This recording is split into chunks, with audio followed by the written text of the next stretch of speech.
സ്വാമിജി നമസ്കാരം. നമസ്തേ. നമസ്തേ. നമ്മുടെ നാട്ടിൽ ഒരു മിസ്റ്റിക് താമസിക്കുന്നു, ഒരു മായാജാലക്കാരൻ താമസിക്കുന്നു. അദ്ദേഹത്തിൻ്റെ പേര് ശ്രീ രാമകൃഷ്ണ പരമഹംസ എന്നുള്ള വിവരമാണ് ആദ്യം സ്വാമി വിവേകാനന്ദന് ലഭിക്കുന്നത്. അദ്ദേഹം പൊടുന്ന് തന്നെ ഭയങ്കരമായി ശോഭിക്കുകയും ഓടി വന്ന് അദ്ദേഹം ധ്യാനിച്ചുകൊണ്ടിരിക്കുന്ന ശ്രീരാമകൃഷ്ണ പരമഹംസ ഗുരു ധ്യാനിച്ചുകൊണ്ടിരിക്കുന്ന മുറിയിലേക്ക് തട്ടിക്കയറുകയും അദ്ദേഹത്തെ രൂക്ഷമായി നോക്കുകയുമാണ് ചെയ്തത്. പക്ഷേ ആ നോട്ടത്തിൽ തന്നെ ഇങ്ങനെ പറയുന്നു, ഗുരു മനസ്സിലാക്കുന്നു, ഇതാണ് എൻ്റെ ശിഷ്യൻ, ഇവനാണ് എൻ്റെ ആശയങ്ങൾ ഇനി ഈ ലോകത്തോട് പറയാൻ പോകുന്നത് എന്നുള്ളത്. ഇതൊരു കഥയല്ല, കാരണം ഇവരൊക്കെ ജീവിച്ചിരുന്ന ആളുകളാണ്. സ്വാമി വിവേകാനന്ദനെ കുറിച്ച് നമുക്ക് നന്നായിട്ട് അറിയാം. അദ്ദേഹം ഒരു യോഗിയായി ഒതുങ്ങി ജീവിച്ച ഒരാളല്ല. തൻ്റെ ആശയങ്ങൾ ലോകമെമ്പാടും പ്രചരിപ്പിച്ച ആളാണ്. പ്രത്യേകിച്ച് തൻ്റെ ഗുരുവിൻ്റെ ആശയങ്ങൾ ലോകമെമ്പാടും പ്രചരിപ്പിച്ച ഒരു വ്യക്തിയാണ്. അപ്പോൾ എങ്ങനെയാണ് ഈ ഗുരു ശിഷ്യബന്ധം? എങ്ങനെയാണ് ഒരു ഗുരു ഇദ്ദേഹം തിരഞ്ഞെടുക്കപ്പെട്ടത്? തൻ്റെ അതിസൂക്ഷ്മ സാധനകളിലൂടെ, സത്യാന്വേഷണ പ്രക്രിയകളിലൂടെ പരമമായ അനുഭൂതി സമ്പന്നതയിലേക്ക് ഉയർന്ന വിജ്ഞാനിയായിരുന്നു ശ്രീരാമകൃഷ്ണദേവൻ എന്നുള്ളത് മനസ്സിലാക്കണം. ആദ്യം ലോകർ ഭ്രാന്തനെന്ന് പറഞ്ഞു, ഭ്രാന്തനായ പൂജാരി എന്ന് പറഞ്ഞു. പിൽക്കാലത്തും അങ്ങനെ തന്നെ പറഞ്ഞവരും ധാരാളം ഉണ്ടായിരുന്നു.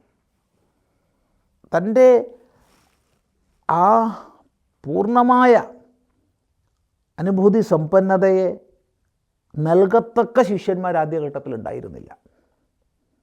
തീർച്ചയായിട്ടും ധാരാളം ഭക്തന്മാരുണ്ടായിരുന്നു. പ്രതിദിനം ഗ്രാമീണർ ശ്രീരാമകൃഷ്ണദേവൻ ഇരിക്കുന്നിടത്തേക്ക് വരുമായിരുന്നു. അവരുമായി വിവിധ വിഷയങ്ങളെക്കുറിച്ച് ശ്രീരാമകൃഷ്ണദേവൻ ചർച്ച ചെയ്യുമായിരുന്നു. അവരുടെ ചോദ്യങ്ങൾക്ക് ഉത്തരം പറയുമായിരുന്നു. എങ്കിലും തൻ്റെ അവാച്യമായിരിക്കുന്ന ആ ഒരു ആനന്ദനിധിയെ നൽകത്തക്ക വ്യക്തികൾ എത്തിപ്പെട്ടിട്ടുണ്ടായിരുന്നില്ല. തീർച്ചയായിട്ടും ലോകാനുഗ്രഹ ബുദ്ധിയോടുകൂടിയിരുന്ന അവിടത്തേക്ക് അങ്ങനെയുള്ളവർ വന്ന് പഠണമെന്ന ഇച്ഛാവിശേഷം ഉണ്ടായിരിക്കാം, ഉണ്ടെന്ന് തന്നെയാണ് നമ്മൾ മനസ്സിലാക്കുന്നത്. കാരണം അവിടുന്ന് ദക്ഷിണേശ്വര ക്ഷേത്രത്തിൻ്റെ മട്ടുപ്പാവിൽ കയറിയിട്ട് എന്താ നിങ്ങളാരും വരാത്തതെന്ന് വിളിച്ച് കരയുമായിരുന്നു. നിലത്ത് ഉരുളുക വരെ ചെയ്തതായിട്ട് രേഖപ്പെടുത്തിയിട്ടുണ്ട്. ഇനി നമുക്ക് നരേന്ദ്രൻ്റെ ഭാഗത്തേക്ക് പോകാം. നരേന്ദ്രൻ വളരെ സങ്കീർണമായൊരു വ്യക്തിത്വത്തിൻ്റെ ഉടമയായിരുന്നു. ഒരു ഭാഗത്ത് സാക്ഷാൽ ശിവഭക്തിയുടെ ഒരു മൂർധന്യമായ ഭാവമായിട്ടാണ് ആ ജന്മം സംഭവിച്ചത്. രണ്ടാമത് അമ്മയിൽ നിന്ന് നിരന്തരം ഈശ്വരീയമായ ഗാഥകൾ കേട്ട് വളർന്ന ശൈശവവും ബാല്യവും, സംഗീതം, ഗുസ്തി തുടങ്ങിയവയിലേക്ക് അത്യന്തം ആകൃഷ്ടമായ ഒരു ബാല്യം, ദാനധർമ്മത്തിൻ്റെ അങ്ങേയറ്റം അനുവർത്തിക്കുന്ന അച്ഛൻ്റെ മകനായി ജീവിതം, അന്നത്തെ കൊൽക്കട്ടയിലെ ഒരു മധ്യവർത്തിയായ കുടുംബത്തിൽ പ്രത്യേകിച്ച് ഒരു ബാരിസ്റ്ററുടെ മകനായിട്ടിരിക്കുക എന്ന് പറയുമ്പോൾ അത് വളരെ വലിയൊരു ഉയർന്ന അവസ്ഥ തന്നെ. അതേ സമയത്ത് അത്യധികമായ ദാനങ്ങളും മറ്റുമായപ്പോൾ ക്രമേണ കുടുംബം ദാരിദ്ര്യത്തിലേക്ക് പതുക്കെ ഇറങ്ങിക്കൊണ്ടിരുന്ന ഒരവസ്ഥാവിശേഷം. എന്തിനേയും യുക്തിപൂർവ്വം സമീപിക്കണം, യുക്തി അനുസരിച്ച് മാത്രമേ എന്ത് സ്വീകരിക്കാൻ പാടുള്ളൂ എന്നുള്ള ചിന്താഗതി.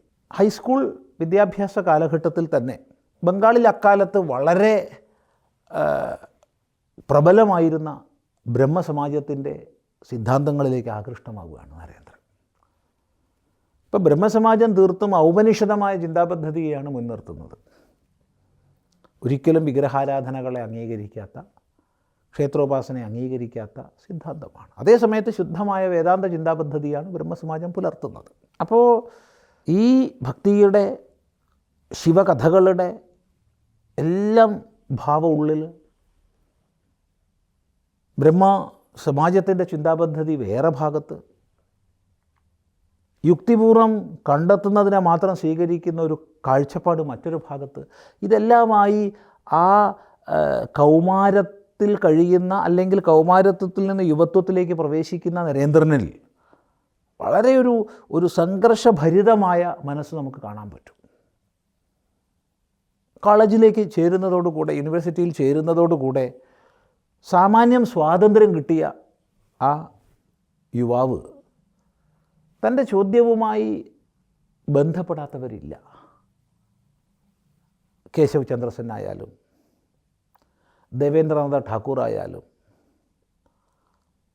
ആ കാലത്ത് ബ്രഹ്മസമാജവും മറ്റുമായി ബന്ധപ്പെട്ട് സമൂഹത്തിൽ പ്രസിദ്ധന്മാരായിരുന്ന എല്ലാ പണ്ഡിതന്മാരെയും സമീപിച്ചു. ചോദ്യം ഒന്നേ ഉള്ളൂ, നിങ്ങൾ ഈശ്വരനെ കണ്ടിട്ടുണ്ടോ? അപ്പോൾ ഈ ചോദ്യം എവിടുന്നാണ് വരുന്നത്?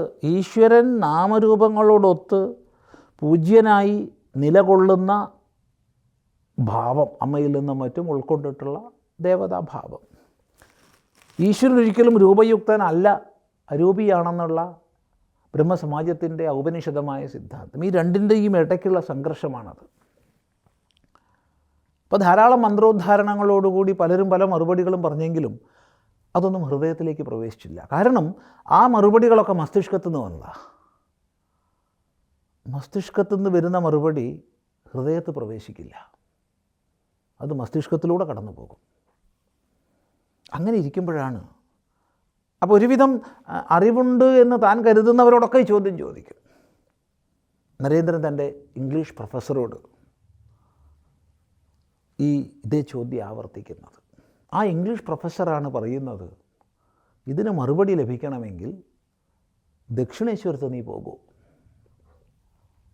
ദക്ഷിണേശ്വരത്ത് ശ്രീരാമകൃഷ്ണൻ എന്ന് പറയുന്ന ഒരാളുണ്ട്, അദ്ദേഹത്തെ പോയി കാണും, അദ്ദേഹത്തിന് ഉത്തരം തരാൻ കഴിയും. ആയിരിക്കാം. കോളേജിൽ തൻ്റെ കൂടെ പഠിക്കുന്ന പലരും ശ്രീരാമകൃഷ്ണദേവൻ്റെ അടുത്ത് പോകുന്നവരാണ്. ശശി, ശരത്ത്, രാഖാൾ തുടങ്ങിയവർ, അവരുടെ കൂടെയാണ് നരേന്ദ്രൻ പോകുന്നത്. നരേന്ദ്രൻ ചെന്നന്ന് തനി ഗ്രാമീണരായവരോട് ശ്രീരാമകൃഷ്ണദേവൻ സംസാരിച്ചു കൊണ്ടിരിക്കുന്ന സന്ദർഭമാണ്. അതെല്ലാം കേട്ടിരിക്കുമ്പോഴും ആ മറുപടികൾ കേൾക്കുമ്പോഴും നമുക്ക് കാണാം ആ ഒരു യുവാവിൻ്റെ ഉള്ളിൽ എത്രമാത്രം അക്ഷമതയുണ്ടാവും എന്നുള്ളത്. ആ അക്ഷമതയോടുകൂടി ഇരുന്ന് ശ്രീരാമകൃഷ്ണദേവൻ അവിടുന്ന് ആ റൂമിൽ നിന്ന് മാറി അപ്പുറത്തുള്ള ഇടനാഴിയിലേക്ക് പോകുമ്പോഴാണ് നരേന്ദ്രൻ കൂടെ പോകുന്നതും. ശ്രീരാമകൃഷ്ണദേവൻ്റെ ഒരു സ്പർശം കൊണ്ട് തനിക്ക് വ്യാഖ്യാനിക്കാൻ കഴിയാത്തൊരു അനുഭൂതി വിശേഷത്തിലേക്ക് നരേന്ദ്രൻ എത്തിപ്പെടുകയാണ്. അപ്പോൾ ലോകത്തിൽ ഒരു വ്യക്തിക്ക് മുമ്പിലും കീഴടങ്ങില്ല എന്നുള്ള, ഒരു വ്യക്തിക്കും വിധേയനാകില്ല എന്നുള്ള ഒരു യുവാവിൻ്റെ മനസ്സ് അവിടെ തകരുകയാണ്. പ്രത്യേകിച്ച് ഗുസ്തിയിൽ ആരോട് ഗുസ്തിക്ക് പോയാലും നരേന്ദ്രനാണ് ജയിക്കുക. ഗുസ്തിയിൽ നരേന്ദ്രനെ തോൽപ്പിക്കാൻ ആരുമില്ല, സംഗീതത്തിൽ നരേന്ദ്രനെ തോൽപ്പിക്കാൻ ആരുമില്ല. എന്താ നിങ്ങളെന്നെ ചെയ്യുന്നത്, എനിക്കൊരു അച്ഛനും അമ്മയും ഉണ്ട് എന്ന് ആ യുവാവിനുള്ളിൽ നിന്ന് സ്വാഭാവികമായി വാക്കുകൾ പുറത്തു വരികയാണ്. അവിടെ ഗുരുശിഷ്യബന്ധം ആരംഭിച്ചിട്ടില്ല. അന്ന് നരേന്ദ്രൻ നിശ്ചയിച്ചു, ഇനി കളവൻ്റെ അടുത്ത് പോവില്ല. കാരണം താൻ കീഴ്പ്പെട്ടു പോകും. കീഴ്പ്പെട്ടു പോകുന്നത് ശരിയല്ല. പക്ഷേ അടുത്ത ശനിയാഴ്ചയായപ്പോൾ കോളേജിൽ നിന്ന് ഒഴിവ് ലഭിച്ചപ്പോൾ ആരോ തന്നെ പിടിച്ചു വലിക്കുന്നത് പോലുള്ള അനുഭവമാണ് നരേന്ദ്രന്. അങ്ങനെ തനിക്ക് തന്നെ നിയന്ത്രിക്കാൻ കഴിയാത്ത വിധമാണ് നരേന്ദ്രൻ പരമഹംസരുടെ അടുത്ത് എത്തുന്നത്. സമയത്ത് ശ്രീരാമകൃഷ്ണദേവൻ ഹൃദയനോട് പറയുന്നുണ്ട്, മയിലിന് കറുപ്പ് കൊടുത്താൽ അത് കൃത്യസമയത്ത് വരുമെന്ന്. ക്രമേണ അത് വലിയൊരു ഗുരുശിഷ്യ ബാന്ധവമായിട്ട് മാറി. പിന്നീടാണ് ശ്രീരാമകൃഷ്ണദേവൻ പറഞ്ഞത്, വേദാന്ത സന്ദേശത്തെ, എൻ്റെ സന്ദേശത്തെ എനിക്ക് ലോകത്തോട് പറയാനുള്ളതിനെ അറിയിക്കുന്നവൻ നരേന്ദ്രനാണെന്ന്. ഇവനാണ് എന്ന് വ്യക്തമായി ശ്രീരാമകൃഷ്ണദേവൻ തിരിച്ചറിഞ്ഞു. ശ്രീരാമകൃഷ്ണദേവൻ്റെ മഹിമ നരേന്ദ്രനും തിരിച്ചറിഞ്ഞു. ആ പരസ്പരമായ തിരിച്ചറിവിലൂടെ അത് സുദൃഢമായി ലോകത്തിന് മുഴുവൻ പ്രകാശം നൽകുന്ന ഒരവസ്ഥയിലേക്ക്, വിവേകാനന്ദ സ്വാമികളെ സൃഷ്ടിക്കുന്ന അവസ്ഥയിലേക്ക് അത് ഉയർന്നു. അത് ലോകത്തിൻ്റെ ഭാഗ്യമായി, നമ്മുടെ ഭാഗ്യമായി. അത്രയേ ഉള്ളൂ. നരേന്ദ്രൻ വന്ന് ശ്രീ രാമകൃഷ്ണ പരമഹംസനെ കണ്ട സമയം അദ്ദേഹത്തിൻ്റെ കഥ ഇങ്ങനെയാണ് കേട്ടിട്ടുള്ളത്. ഇത്രത്തോളം ശരിയാണെന്നുള്ളതല്ല, പക്ഷേ ഇതൊക്കെ നടന്ന സംഭവമായിട്ടാണല്ലോ രേഖപ്പെടുത്തിയിരിക്കുന്നത്.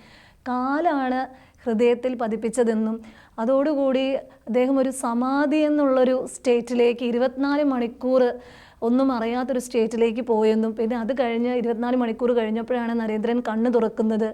കണ്ണ് തുറന്നപ്പോൾ തന്നെ തനിക്ക് എന്തോ നഷ്ടപ്പെട്ടതായിട്ടും താൻ ഇതുവരെ ജീവനോടെ തന്നെ ഉണ്ടായിരുന്നില്ല ഇത്രയും മണിക്കൂറുകൾ എന്ന് അദ്ദേഹം പറയുകയും ഉണ്ടായി എന്ന് കേട്ടിട്ടുണ്ട്. അപ്പോൾ ഇതിലൊരു തുടക്കത്തിൽ ചോദ്യം പൂർത്തിയാക്കുന്നതിന് മുമ്പ് തന്നെ ഉത്തരം പറയട്ടെ. ഒരുപാട് കഥകളുണ്ട്. ആ കഥകളെല്ലാം നമുക്ക് പ്രാമാണികമായി സ്വീകരിക്കാൻ കഴിയില്ല. ശ്രീരാമകൃഷ്ണദേവൻ്റെ നേരിട്ട് ഉള്ള ശിഷ്യന്മാർ, അതുപോലെ വിവേകാനന്ദ സ്വാമികൾ സ്വയമേവ ഒക്കെ തയ്യാറാക്കിയിട്ടുള്ള ആ പരമ്പര അംഗീകരിച്ചിട്ടുള്ള ഗ്രന്ഥങ്ങളിലൂടെ പോകുന്നതാണ് നമുക്കുത്തമം. കാരണം ഒരുപാട് കഥകൾ പലരും പല രീതിയിൽ പറയും. എത്രയോ ആധ്യാത്മിക പ്രഭാഷകന്മാർ പറയുന്നത് ഞാൻ തന്നെ നേരിട്ട് കേട്ടിട്ടുണ്ട്. അതായത് ഒരു ശിഷ്യൻ ശ്രീരാമകൃഷ്ണദേവൻ്റെ അടുത്തേക്ക് വന്ന് ഈശ്വര സാക്ഷാത്കാരം വേണമെന്നാവശ്യപ്പെട്ടപ്പോൾ ശ്രീരാമകൃഷ്ണദേവൻ വെള്ളത്തിൽ മുക്കിപ്പിടിച്ചു എന്നും, അയാൾ ശ്വാസം മുട്ടിയപ്പോൾ നിനക്ക് എത്രമാത്രം വായു ശ്വസിക്കാൻ ആഗ്രഹമുണ്ടായിരുന്നു, അത്ര ആഗ്രഹം ഈശ്വര സാക്ഷാത്കാരത്തിന് നിനക്കുണ്ടോ എന്ന് ശ്രീരാമകൃഷ്ണദേവൻ ചോദിച്ചതായിട്ടുമൊക്കെ പല പ്രഭാഷകന്മാരും പറയുന്നത് നമ്മൾ തന്നെ കേട്ടിട്ടുണ്ട്. വാസ്തവത്തിൽ അത് ശ്രീരാമകൃഷ്ണദേവൻ പറഞ്ഞ കഥയാണ്. ശ്രീരാമകൃഷ്ണദേവൻ തൻ്റെ ശിഷ്യന്മാരോട് പറഞ്ഞു കൊടുത്ത കഥയാണ്. അപ്പോൾ ഇങ്ങനെ ഒരുപാട് അതിശയോക്തിപരമായിട്ടും ന്യൂനോക്തിപരമായിട്ടൊക്കെ കൂട്ടിക്കലർത്തിയ കഥകൾ ധാരാളം പ്രചരിച്ചിട്ടുണ്ട്. അവിടെ നമുക്കൊന്ന് പറയാനുള്ളത്, ശ്രീരാമകൃഷ്ണദേവൻ്റെയും വിവേകാനന്ദ സ്വാമികളുടെയും ആധികാരികമായ ജീവചരിത്രങ്ങൾ ശ്രീരാമകൃഷ്ണ മിഷൻ, ശ്രീരാമകൃഷ്ണ മഠം പബ്ലിഷ് ചെയ്തിട്ടുണ്ട്. എത്രയോ മഹാന്മാർ രചിച്ചവയാണ്. അതിലൂടെ പോകുന്നതാണ് നമുക്ക് ഉചിതം. കാരണം നമ്മൾ മനസ്സിലാക്കിയെടുത്തോളം, അത്തരം സോഴ്സുകളിൽ നിന്ന് നമ്മൾ മനസ്സിലാക്കിയെടുത്തോളം 24 മണിക്കൂറോളം വിവേകാനന്ദ സ്വാമികൾ അഥവാ നരേന്ദ്രൻ ഒരു അനുഭൂതിയിൽ ആ ദിവസം എത്തിയിട്ടില്ല. നരേന്ദ്രൻ്റെ പിൽക്കാലത്തുള്ള സാധനകളിലൂടെ സൂക്ഷ്മതയിലേക്ക് എത്തിയ സമയത്ത് അത്തരം അനുഭവങ്ങളിലൂടെ അദ്ദേഹം കടന്നു വന്നിട്ടുണ്ട്. പക്ഷേ ആരംഭത്തിൽ ശ്രീരാമകൃഷ്ണദേവൻ തൻ്റെ കാല് നരേന്ദ്രൻ്റെ നെഞ്ചിലേക്ക് സ്പർശിച്ച സമയത്ത് ആകെ ഒരു ഞെട്ടിപ്പോവുകയും എന്തെന്ന് പറയാനാകാത്ത ഒരവസ്ഥാവിശേഷത്തിലൂടെ കടന്നു പോവുകയും അത് ഒരു ഭാഗത്ത് ആനന്ദം ഉണ്ടാക്കിയിട്ടുണ്ടാവും, അതുകൊണ്ടാണല്ലോ പിന്നെയും ചെല്ലുന്നത്. മറ്റൊരു ഭാഗത്ത് വിഭ്രമം ഉണ്ടാക്കി, അതുകൊണ്ടാണ് നിങ്ങൾ എന്താണ് ചെയ്യുന്നത് എന്ന് ചോദിച്ചത്, എനിക്ക് അമ്മയും അച്ഛനും ഉണ്ട് എന്നൊക്കെ പറഞ്ഞത്. അത് ഒരു ഭാവസമാധി എന്നോ അല്ലെങ്കിൽ സമാധി അനുഭവമെന്നോ നമ്മൾ വ്യാഖ്യാനിക്കാൻ പാടില്ല. മറിച്ച് ഒരു അന്വേഷകൻ്റെ യുക്തിക്ക് മാത്രം പ്രാധാന്യം കൊടുക്കുന്ന അന്വേഷകൻ്റെ ആ വ്യക്തിത്വത്തെ പാകപ്പെടുത്തുന്നതിനുള്ള വലിയൊരു ആഘാതമായിട്ടാണ് ഞാൻ മനസ്സിലാക്കുന്നത്. അത് തെറ്റായിരിക്കാം, ശരിയായിരിക്കാം. പക്ഷേ ആ ആഘാതമേറ്റപ്പോൾ അയാളിലെ ജിജ്ഞാസ ഉണരുക ഉണ്ടായത്. അതുകൊണ്ടാണ് പിന്നീട് ഗുരുശിഷ്യ ബാന്ധവത്തിലേക്ക് അത് വളർന്നു വന്നത്. അങ്ങനെ മനസ്സിലാക്കുന്നതായിരിക്കും കൂടുതൽ യുക്തം എന്ന് തോന്നുന്നു. കാരണം ഒരുപാട് കഥകൾ ഒരു മഹാത്മാവ് ജീവിച്ചിരിക്കുന്ന കാലത്ത് തന്നെ കഥകളുണ്ടാവും. ചെറിയ ഉദാഹരണത്തിന് വിവേകാനന്ദ സ്വാമികൾ അമേരിക്കയിലുള്ള സമയത്താണ് ശ്രീരാമകൃഷ്ണദേവൻ്റെ ഒരു ജീവചരിത്രം ബംഗാളി ഭാഷയിൽ വരുന്നത്. അതിൽ ശ്രീരാമകൃഷ്ണദേവനൊരു ഭക്തൻ്റെ അരികെ നിന്ന് ഒരു ഗ്ലാസ് വെള്ളമെടുത്തിട്ട് അതിനെ പാലാക്കി മാറ്റി എന്ന് എഴുതിയിട്ടുണ്ടായിരുന്നു അത്രേ. നഖശിഖാന്തം അതിനെ വിവേകാനന്ദ സ്വാമികൾ എതിർത്തു. ഇങ്ങനെ തട്ടിപ്പ് കള്ളത്തരങ്ങൾ എഴുതിയിട്ടല്ല മഹത്വം ഘോഷിക്കേണ്ടത്. അങ്ങനെ സംഭവം ഉണ്ടായിട്ടില്ല. അപ്പോൾ പരമഹംസരുടെ സമാധിക്ക് ശേഷം ഏറെ താമസിയാതെ ഇത്തരം കഥകൾ പ്രചരിപ്പിക്കാൻ ആൾക്കാരുണ്ടായിരുന്നു. ഏതൊരു മഹാത്മാവ് ജീവിച്ചിരിക്കുന്ന കാലത്തും തൊട്ടടുത്ത ഭാവിയിലും പല കഥകളും പലരും പറഞ്ഞുണ്ടാക്കും. അപ്പം നമ്മളെപ്പോഴും ആധികാരികമെന്നുള്ള തരം സ്രോതസ്സിലേക്ക് പോയിട്ട് വേണം ആശയങ്ങളെ പഠിക്കാൻ, ഉൾക്കൊള്ളാൻ എന്നൊരു അഭിപ്രായം ആ വിഷയത്തിലുണ്ട്. കാരണം ദിവസമൊന്നും അവിടെ സമാഹിതനായിട്ടില്ല എന്ന് നരേന്ദ്രൻ. എന്തോ ഒരു വല്ലാത്തൊരു അനുഭൂതി വിശേഷത്തിലൂടെ കടന്നു, അത് പരമാർത്ഥമാണ്. പക്ഷേ അത് യുവാവായ നരേന്ദ്രനിൽ താൻ മനസ്സിലാക്കി വെച്ചതിനപ്പുറത്ത് ചിലതുണ്ട്, അതെന്തെന്ന് കണ്ടെത്തണമെന്ന് അന്വേഷിക്കാനുള്ള ത്വര വളർത്തി. അങ്ങനെയാണ് നമ്മൾ മനസ്സിലാക്കുന്നത്.